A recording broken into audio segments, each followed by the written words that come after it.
नमस्कार. श्री स्वामी समर्थ सर्वांना. उद्या वैशाख बुद्ध पौर्णिमा आहे. या दिवशी आपल्याला या झाडाचे एक पान घरी घेऊन यायचे आहे. यामुळे आपले शत्रू आपल्यासमोर लोटांगण घालतील. त्याचप्रमाणे आपल्या मुलांची पतीची भरभरून प्रगती होण्यास मदत होईल. बघा, उद्या वैशाख बुद्ध पौर्णिमा आहे. ह्या पौर्णिमेला इतकं महत्त्व का, तर बघा, ह्या पौर्णिमेला बुद्ध पौर्णिमा म्हणून देखील ओळखलं जातं. ही पौर्णिमा इतकी खास आहे हे तुम्हाला माहिती आहे का? कारण उद्या असे काही दुर्मिळ अमृत योग जुळून येत आहे की जे कित्येक वर्षानंतर आपल्या नशिबाचे दरवाजे ठोठावत आहेत. आत्तापर्यंत तुम्ही प्रत्येक पौर्णिमेला पिंपळाच्या झाडाची पूजा केली असेल, पिंपळाच्या झाडाचे प्रभावी उपाय केले असतील, तुळशीचे उपाय केले असतील, त्याचप्रमाणे आपण इतर झाडांचे देखील उपाय केले असतील.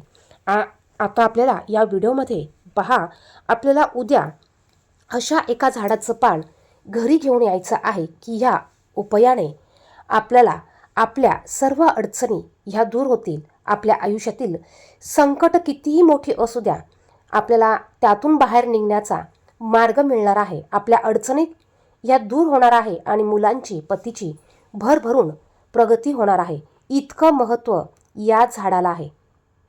या झाडातच नकारात्मक शक्ती दूर करण्याची ताकद लपलेली आहे. तुमच्या मनात असलेली भीती, तुमच्या घरात असलेली गरिबी आणि तुमच्या प्रगतीत असलेले अडथळे दूर करण्याची ताकद ह्या एका पानामध्ये आहे. बघा, केवळ एक विशिष्ट पानाचा स्पर्श तुमच्या घराला झाला तर तुमच्या पतीच्या नोकरीत, व्यवसायात रखडलेली कामं तुमची अचानक वेगाने होऊ लागतील. जर का मुलं अभ्यास करत नसेल, अभ्यासात त्यांचं मन लागत नसेल, त्यांच्या बुद्धीमध्ये जर का तुम्हाला फरक दिसत नसेल, तर ह्या उपायाने तुम्हाला तुमच्या मुलांच्या बुद्धीमध्ये बदल झालेले दिसतील.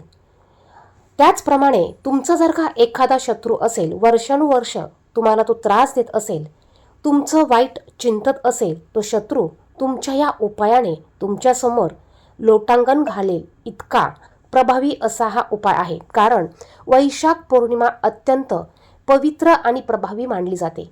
या दिवशी जर का आपण काही प्रभावी उपाय केले तर याचे नक्कीच आपल्याला फळ हे दिसून येतात.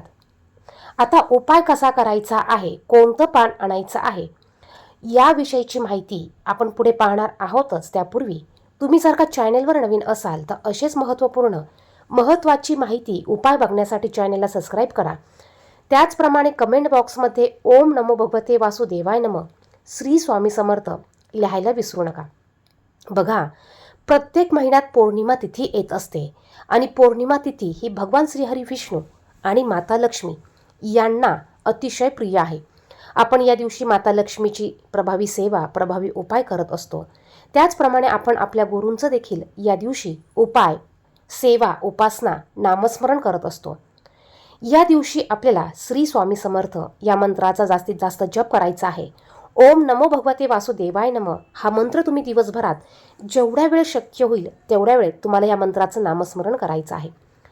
वैशाख पौर्णिमेचा दिवस हा हिंदू धर्मात पवित्र मानला जातो.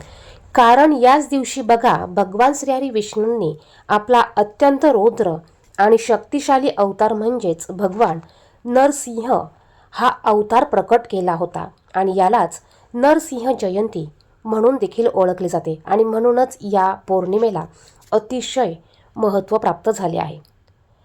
हिरण्यकश्यपू नावाचा एक अत्यंत क्रूर राक्षस राजा होता. त्याने ब्रह्मदेवाला प्रसन्न करून एक वरदान मागून घेतले होते. त्याला वाटले होते की तो अमर झाला आहे आणि त्याचे हे वरदान असे होते की त्याला कोणताही मनुष्य किंवा प्राणी मारू शकत नव्हता आणि त्याला रात्री किंवा दिवसा मरण येणार नाही. त्याला घरात किंवा घराबाहेर मरण येणार नाही. त्याला कोणत्याही अस्त्राने किंवा शस्त्राने मारता येणार नाही असं वरदान त्याला ब्रह्मदेवाने दिले होते. आणि हिरण्यकश्यपाला वाटले की तोच देव आहे, पण त्याचा स्वतःचा मुलगा प्रल्हाद हा भगवान विष्णूंचा परमभक्त होता.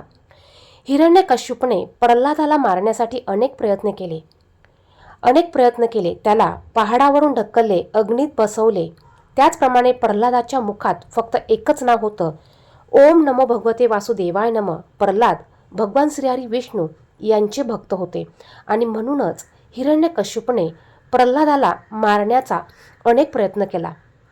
परंतु प्रल्हादाला वाचवण्यासाठी साक्षात भगवान श्रीहरी विष्णू यांनी नरसिंहाचं अवतार घेतला आणि हिरण्यकश्यपूला त्यांनी ठार केले.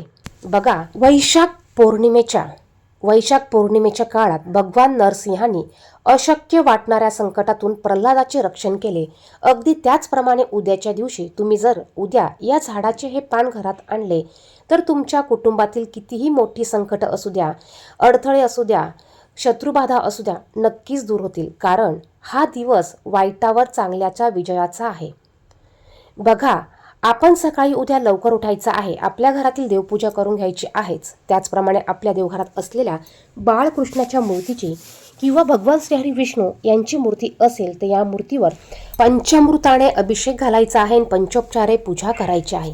बघा, आता हे पान कसं आणायचं. पान आणण्याचे काही नियम आहेत. जर का आपण हे नियम पाळले नाही, आपल्याकडनं काही चूक झाली तर आपल्याला आपण केलेल्या उपायाचा काहीच फायदा होत नाही. त्यामुळे आपण जे पण काही उपाय करणार आहोत त्याला काही नियम असतात, ते नियम पाळूनच उपाय करायचे आहेत. आपल्याला सकाळीच या झाडाचं पान आणायचं आहे. बघा, आपल्याला अपराजिताच्या झाडाचं एक पान घेऊन यायचं आहे. बुद्ध पौर्णिमेच्या दिवशी सकाळी अपराजिता झाडाचे 1 किंवा 5 पाने तोडून तुम्हाला आणायचे आहे आणि ते स्वच्छ पाण्याने धुवायचे आहे. पौर्णिमेच्या पवित्र दिवशी अपराजिता झाडाचे म्हणजेच गोकर्णीच्या वेलाचे पान किंवा फूल वापरून काही विशेष उपाय केल्यास सुख, समृद्धी आणि लक्ष्मी प्राप्त होते. त्याचप्रमाणे आपल्या जीवनात, आपल्या कामात असलेले अडथळे दूर होतात. बघा, या झाडामध्ये एक दिव्य शक्ती आहे आणि ज्यावेळेस आपण हे पान तोडायला जाऊ त्यावेळेस आपल्याला अगोदर झाडाला नमस्कार करायचा आहे. झाडाला नमस्कार करून पान तोडण्याची आज्ञा मागायची आहे. पान तोडल्याबद्दल क्षमा प्रार्थना मागायची आहे आणि झाडाला म्हणायचं आहे की हे अपराजिता वृक्ष, तुमचे झाडात असलेले दिव्य गुण, दिव्य शक्ती ह्या पानामध्ये उतरू दे. तुमचे आशीर्वाद ह्या पानामध्ये आणि आम्हाला असू दे, असं म्हणून हे पान आपल्याला तोडायचं आहे. आणि हे पान तोडताना रागात, चिडचिड करून, घाईत गडबडीत तोडायचं नाही, वरमडून तोडायचं नाही. नाहीतर आपण जे पण काही उपाय करू याचं फळ आपल्याला मिळणार नाही. पान घरी आणल्यानंतर ते आपल्याला स्वच्छ गंगाजलाने स्वच्छ करून घ्यायचं आहे. पान तोडताना दक्षिण दिशा सोडून तुम्ही इतर दिशेला तोंड करून हे पान तोडून आणायचं आहे. आता घरी आणल्यानंतर ह्या पानावर आपल्याला चंदनाने किंवा अष्टगंधाने श्री हा शब्द लिहायचा आहे. श्री किंवा ओम हा शब्द तुम्हाला लिहायचा आहे. आणि हे पान तुम्हाला तुमच्या देवघरात असलेल्या माता लक्ष्मीच्या मूर्तीसमोर किंवा भगवान विष्णूंची मूर्ती असेल तर त्यांच्या चरणाशी अर्पण करायचं आहे. अर्पण करताना तुम्हाला तुमची जी काही इच्छा असेल, मग ती पतीची असू द्या, मुलांची असू द्या, जी पण इच्छा असेल, अडथळा असेल, तुम्हाला ते मनोमन बोलून ती इच्छा सांगून अडथळा दूर होऊ दे अशी प्रार्थना करून हे पान तुम्हाला अर्पण करायचं आहे. आता हे पान संपूर्ण पौर्णिमा तुम्हाला तसंच मूर्तीसमोर ठेवायचं आहे. पौर्णिमा तिथी संपल्यानंतर हे पान उचलायचं आहे. जर का तुम्ही पतीसाठी उपाय केला असेल तर पतीच्या पाकिटात हे पान ठेवायचं आहे. मुलांच्या अभ्यासासाठी हा उपाय केला असेल तर मुलांच्या खोलीत किंवा मुलांच्या अभ्यासाच्या पुस्तकात तुम्हाला हे पान ठेवायचं आहे.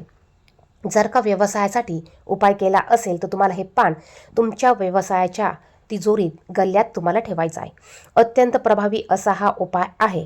या दिवशी आवर्जून उपाय करायचा आहे. बघा, काहीही न करण्यापेक्षा आपण पूर्ण श्रद्धेने असे छोटे छोटे उपाय केले तर नक्कीच आपण केलेल्या कष्टाला, आपण करत असलेल्या प्रयत्नांना आपल्याला नक्कीच साथ मिळणार आहे. बुद्ध पौर्णिमेच्या दिवशी संध्याकाळी अपराजिताच्या निळ्या फुलांचा वापर करून देवी लक्ष्मीची पूजा करावी आणि ती फुले तिजोरीत ठेवावी. यामुळे देखील घरात पैशांची चणचण दूर होते असे मानले जाते. आता आपल्याला ज्या झाडाचं पान आणायचं आहे ते आपल्याला पांढऱ्या अपराजिताच्या झाडाचं पान आणायचं आहे.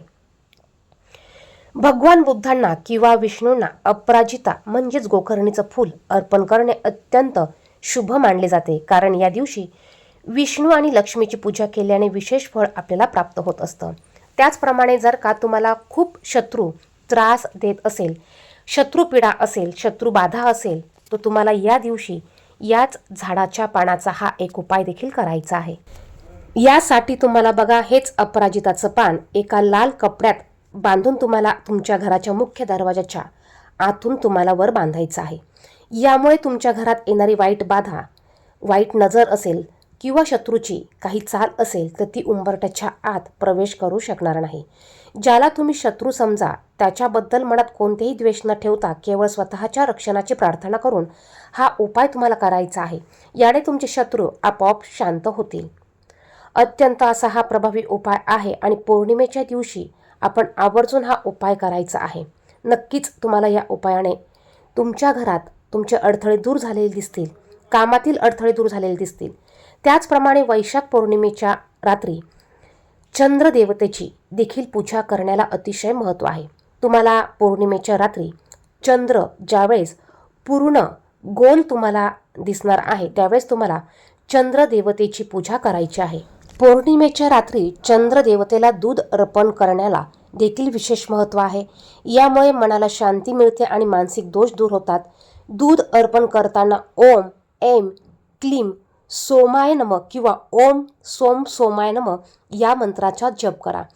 त्याचप्रमाणे बुद्ध पौर्णिमेला पिंपळाच्या झाडाची पूजा करणे शुभ मानले जाते, कारण गौतम बुद्धांना पिंपळाच्या झाडाखाली ज्ञानप्राप्ती झाली होती. त्याचप्रमाणे घरामध्ये तुळशीचं रोप जर का असेल तर तुळशीच्या रोपाला देखील पाणी, दूध, कच्चं दूध अर्पण करायचं आहे, फुलं अर्पण करायचं आहे आणि संध्याकाळी दिवा लावायचा आहे. यामुळे घरात सुख समृद्धी टिकून राहते. त्याचप्रमाणे पौर्णिमेच्या दिवशी या रात्री गरीब किंवा गरजू लोकांना अन्न, कपडे किंवा तांदूळ दान करायचं आहे. यामुळे आपल्या धनधान्यात देखील वाढ होते. पौर्णिमेच्या दिवशी चंद्र 16 कलांनी युक्त असतो. त्यामुळे चंद्राची पूजा केल्याने व्यक्तीचे मानसिक आरोग्य सुधारते आणि घरातील नकारात्मकता दूर होते. व्हिडिओ आवडला तर व्हिडिओला लाईक आणि इतरांना देखील शेअर करा. धन्यवाद.